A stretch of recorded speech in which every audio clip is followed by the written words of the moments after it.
Pengacara Putri Chandrawati bantah dugaan Komnas HAM soal PC ikut tembak Brigadir J. Arman Hanis, pengacara keluarga Irjen Verdi Sambo, membantah adanya dugaan penembakan yang dilakukan oleh Verdi Sambo ataupun sang istri, Putri Chandrawati terhadap Brigadir Nofriansyah Yosua Huta Barat alias Brigadir J. Bantahan tersebut disampaikan Arman menanggapi soal pernyataan Komnas HAM bahwa Putri juga melakukan penembakan kepada Brigadir J di rumah dinas Verdi Sambo di Duren 3, Jakarta Selatan.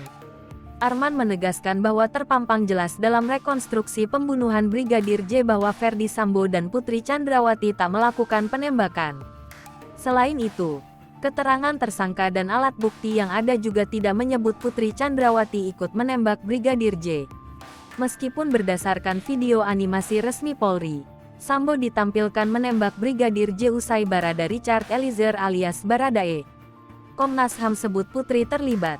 Sebelumnya, Ketua Komisi Nasional Hak Asasi Manusia Komnas HAM Ahmad Taufan Damanik menyebutkan adanya dugaan Putri Chandrawati turut terlibat dalam penembakan Brigadir J.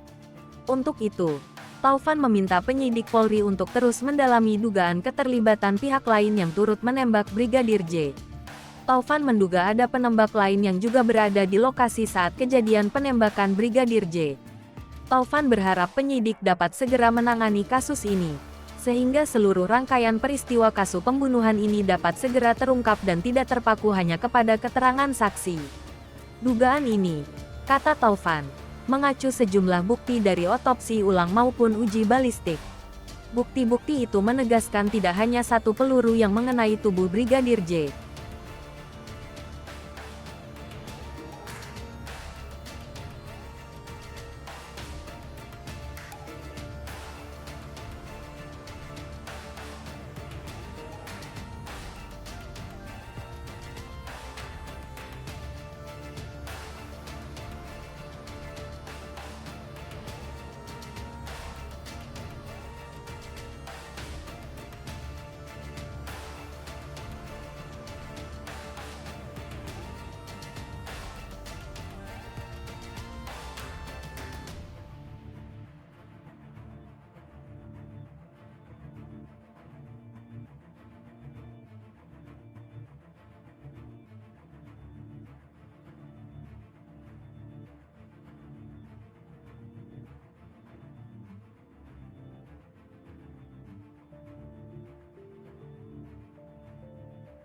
Hai pemirsa Sri Popo TV, jangan lupa komen, like, dan subscribe, serta tonton terus berita